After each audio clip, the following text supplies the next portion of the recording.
नमस्कार। आज हम एक बहुत ही चर्चित किताब है रॉबर्ट कियोसाकी की, रिच डैड पुअर डैड।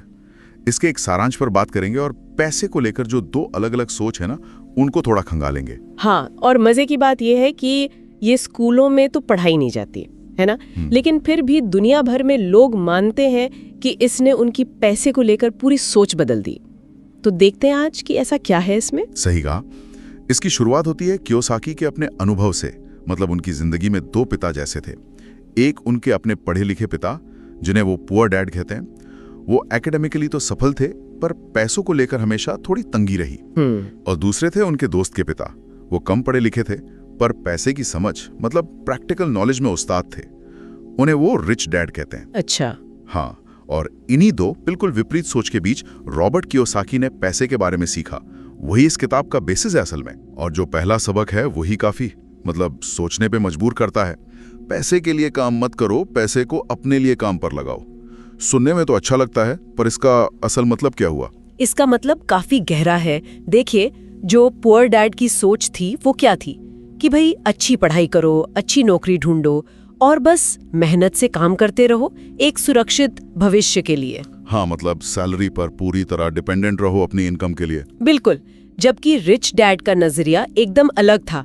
वो जोर देते थे ऐसे सिस्टम बनाने पर या ऐसी संपत्ति मतलब एसेट्स बनाने पर जो आपके लिए पैसा कमाए, भले ही आप उस वक्त खुद काम न भी कर रहे हों। अच्छा।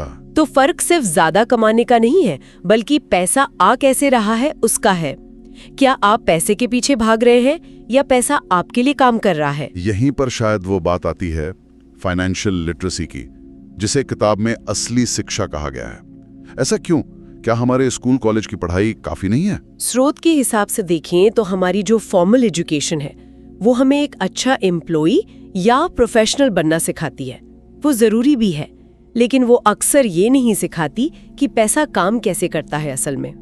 इन्वेस्टमेंट क्या है, रिस्क मैनेजमेंट क्या है। अब इस समझ के बिना अच्छी खासी सैलरी पाने वाले लोग भी पैसे की दिक्कत महसूस कर सकते हैं। क्यों?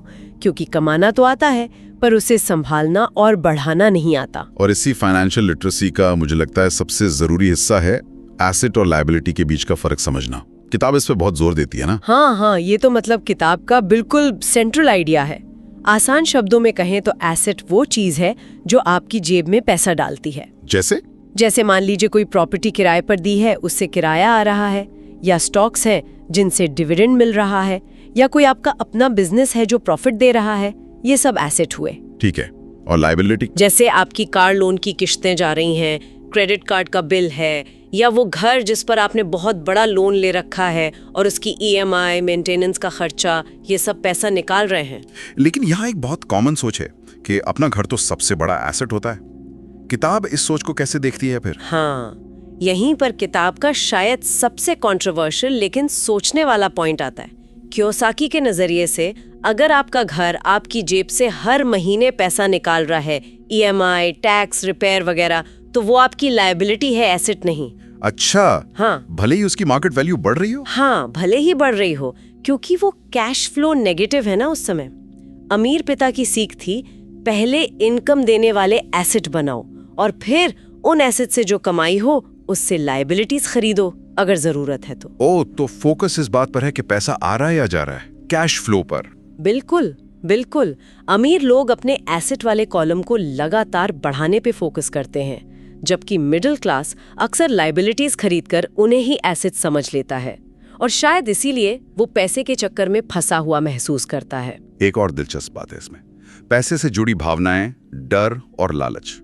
किताब के हिसाब से ये हमें कैसे कंट्रोल करती हैं? अरे, ये तो बहुत पावरफुल इमोशंस हैं। नौकरी छूटने का डर है ना, वो लोगों को कम सैलरी या जो काम पसंद नहीं उसमें भी बांधे रखता है। और फिर ज्यादा पैसे का लालच, वो अक्सर लोगों को बिना सोचे समझे खर्च करवाता है या फिर रिस्की इन्वेस्टमेंट करवा देता है। और ये दोनों मिलकर ही वो बनाते हैं जिसे किताब रैट रेस कहती है।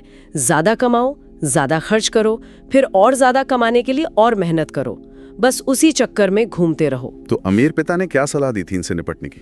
उनकी सलाह थी कि इन भावनाओं को पहचानो, पहले समझो कि ये डर है, ये लालच है, और फिर इन्हें अपने ऊपर हावी मत होने दो। फैसले डर या लालच में आकर मत लो, बल्कि ठंडे दिमाग से नॉलेज के बेस पर एनालिसिस करके लो। इन इमोशंस पर कंट्रोल पाना फाइनेंशियल सक्सेस के लिए बहुत ज़रूरी है। और आखिर में किताब एक सबसे बड़े निवेश की बात करती है। वो क्या है? वो है आपका अपना दिमाग। लगातार सीखते रहना, नई स्किल्स डेवलप करना, फाइनेंशियल नॉलेज बढ़ाना, यही सबसे बड़ा एसेट है, क्योंकि यही नॉलेज आपको मौके पहचानने में मदद करेगी, पैसा बनाने वाले सिस्टम बनाने में मदद करेगी। सही बात है। अगर सीखेंगे नहीं तो हमेशा दूसरों के बनाए सिस्टम में ही काम करते रहेंगे, है ना? तो कुल मिलाकर रिच डैड पुअर डैड का ये जो सारांश है, ये सिर्फ पैसा कमाने के तरीके नहीं बताता, बल्कि पैसे को देखने का पूरा नजरिया बदलने पर जोर देता है। ये एक तरह से माइंडसेट शिफ्ट है, एम्प्लॉय वाली सोच से मालिक या इन्वेस्टर वाली सोच की तरफ जाने का। हाँ, बिल्कुल। और जाते जाते श्रोताओं के लिए एक सवाल छोड़ जाते हैं। अगर किताब की परिभाषा ये है कि जो चीज पैसा खर्च करवाए वो लायबिलिटी है, तो क्या किसी को अपने उस घर के बारे में दोबारा सोचना चाहिए जिसे समाज सबसे बड़ा एसेट मानता है, खासकर अगर वो घर लगातार उनकी जेब से पैसा निकाल रहा हो? सोचने वाली बात है ये।